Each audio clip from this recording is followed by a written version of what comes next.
L'appel de la sirène des Andes.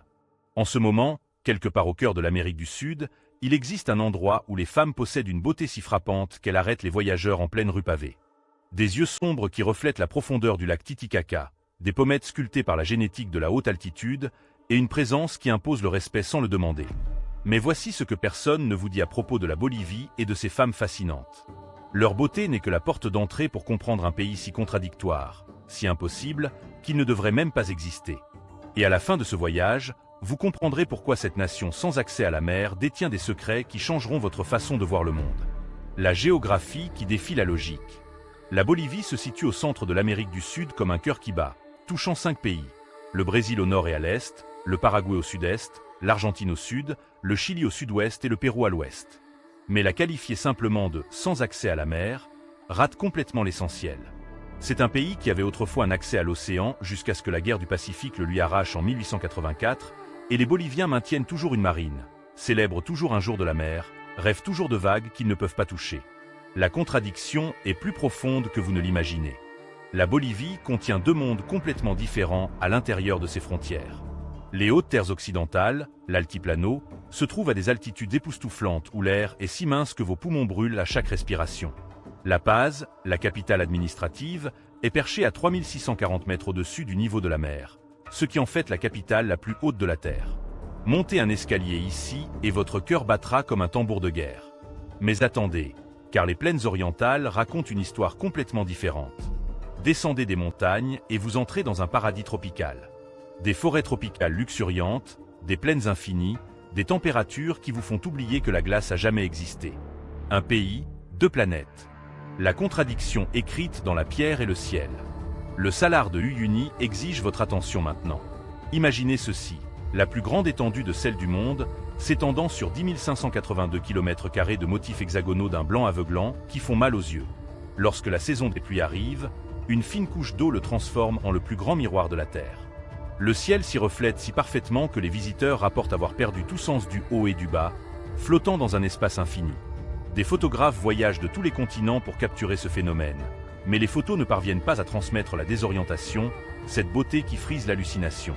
Et sous cette surface d'un autre monde se cache quelque chose d'encore plus précieux. 50 à 70% des réserves mondiales de lithium reposent sous cette croûte de sel, assez pour alimenter toutes les voitures électriques que l'humanité rêve de construire. La Bolivie est assise sur une fortune qui pourrait rivaliser avec n'importe quelle nation productrice de pétrole, mais elle reste l'un des pays les plus pauvres d'Amérique du Sud. Gardez cette contradiction à l'esprit, car nous ne faisons que commencer. Les femmes qui portent des montagnes. Maintenant, nous revenons à ce qui vous a amené ici. Les Cholitas de Bolivie se déplacent dans les marchés et les rues portant des chapeaux, melons qui semblent défier la gravité, perchés à des angles impossibles. Ces femmes autochtones Aymara et Quechua portent de multiples jupes superposées appelées polra, chacune étant une déclaration d'identité et de fierté. Mais voici ce qui vous surprendra. Ces mêmes femmes qui apparaissent en tenue traditionnelle sont médecins, avocates, politiciennes et entrepreneurs. Les Cholitas catcheuses del Alto se produisent sur des rings où elles combinent vêtements traditionnels et lutte professionnelle, attirant des foules de milliers de personnes. Elles ont transformé ce qui était autrefois un symbole d'oppression, les jupes superposées imposées par les colonisateurs espagnols, en une armure de fierté culturelle.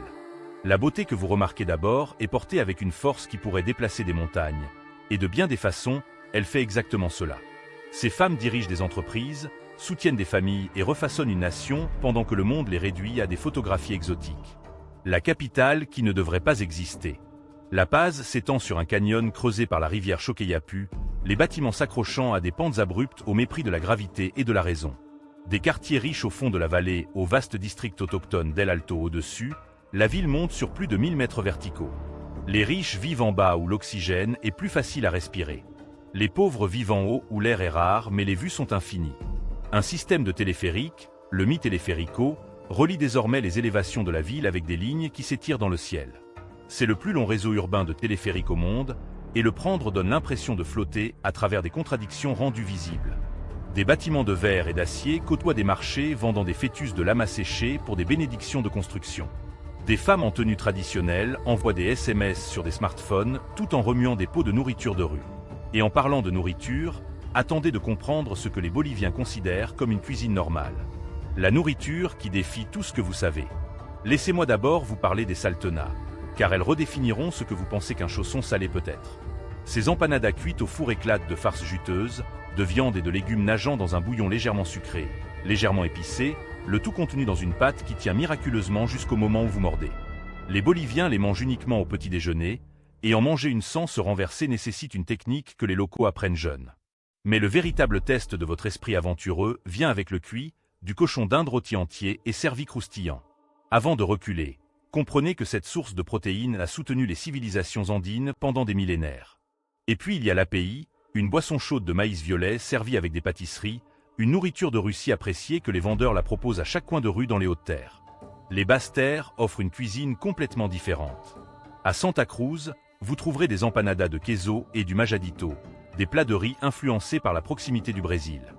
Deux pays de tradition culinaire existent à l'intérieur d'une seule frontière. Le marché où les sorcières vendent de la magie. Le marché des sorcières à La Paz opère à la vue de tous sur la cale Linares.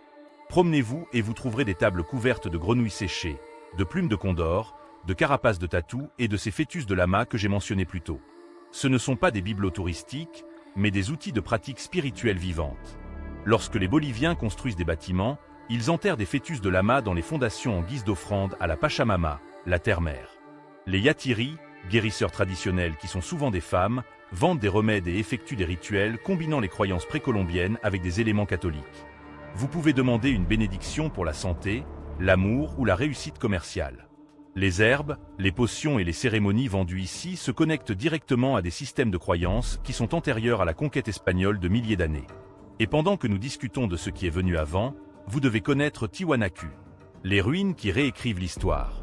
Tiwanaku se trouve près du lac Titicaca, ruine d'une civilisation qui a prospéré entre 300 et 1000 après Jésus-Christ. La précision du travail de la pierre rivalise avec tout ce que les Incas ont réalisé plus tard, des blocs massifs ajustés sans mortier, dont certains pèsent plus de 100 tonnes. La porte du soleil, sculptée dans une seule pièce d'andésite, présente une iconographie que nous ne comprenons toujours pas entièrement.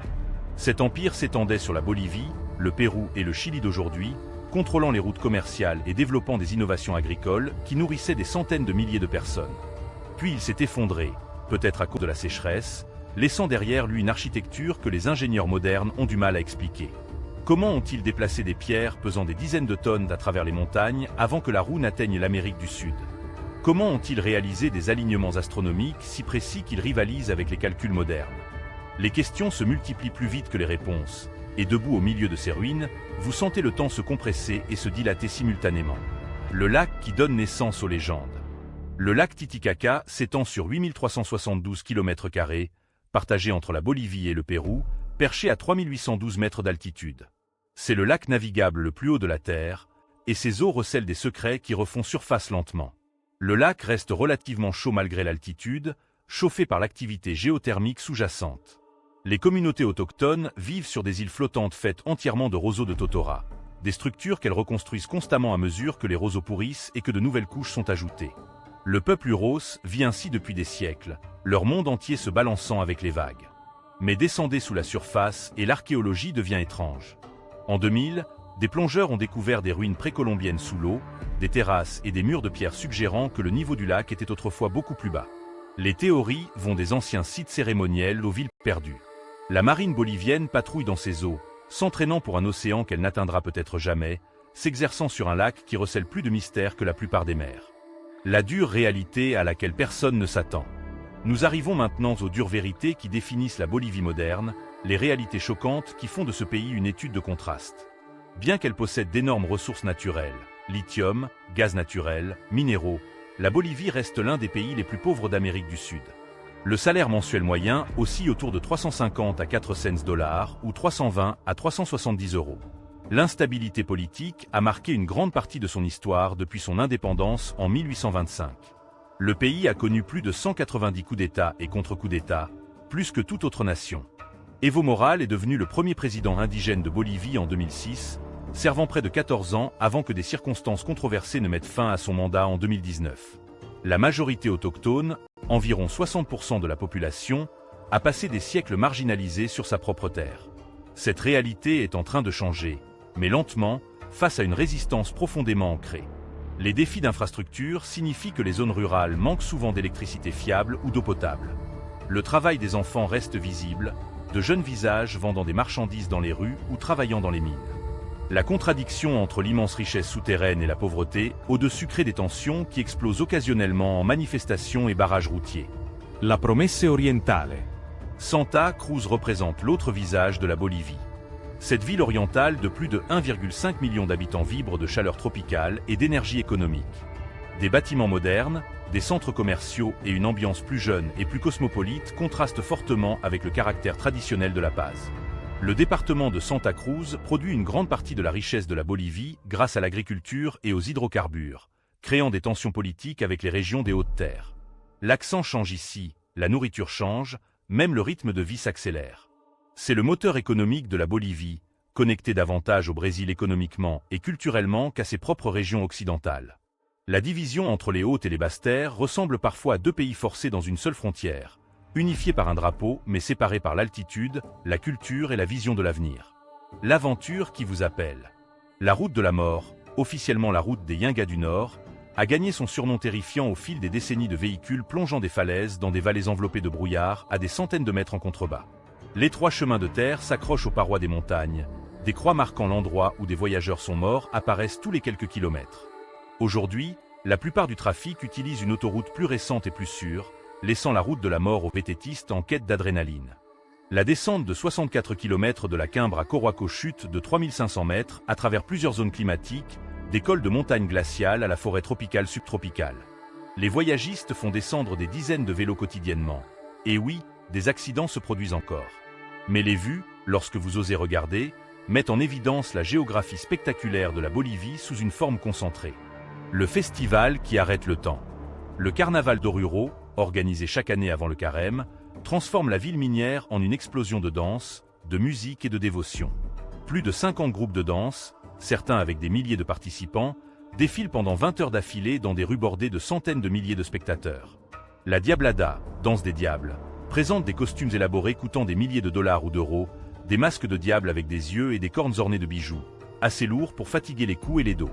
Ce n'est pas une performance pour les touristes, mais une obligation sacrée, les danseurs remplissant des promesses à la Vierge du Socavon, mélangeant les croyances catholiques et indigènes si profondément que vous ne pouvez pas les séparer. L'UNESCO l'a reconnu comme chef-d'œuvre du patrimoine oral et immatériel de l'humanité.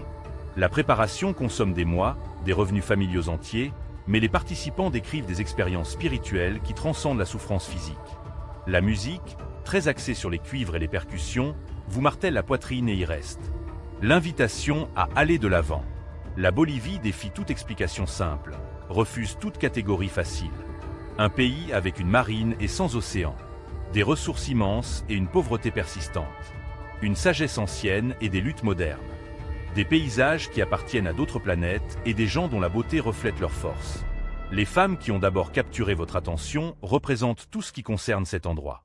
Des surfaces frappantes qui exigent que vous regardiez plus profondément, trouvant complexité et contradiction à chaque couche révélée. Du blanc aveuglant d'Uyuni au vert tropical des basses terres orientales, des marchés de sorcières au ring de catch, la Bolivie n'offre pas de récit confortable. Juste une réalité brute et non filtrée dans l'un des décors les plus spectaculaires de la Terre. C'est le pays des contrastes, à la hauteur de sa réputation avec chaque contradiction, chaque impossibilité manifestée. Laissez un commentaire ci-dessous nous indiquant de quelle ville ou pays vous regardez et ce que vous pensez de ce voyage à travers la Bolivie. Cliquez sur ce bouton « Hype » et explosez le bouton « J'aime ». Cela ne vous coûte rien mais signifie tout pour aider cette chaîne à grandir, et nous vous remercions sincèrement pour ce soutien. Maintenant, cliquez sur l'une de nos vidéos suggérées apparaissant sur votre écran pour découvrir d'autres curiosités incroyables sur des lieux qui remettront en question tout ce que vous pensiez savoir sur notre monde. Aimeriez-vous que je traduise autre chose ou que je vous donne plus de détails sur l'une des régions ou l'un des sujets abordés en Bolivie ?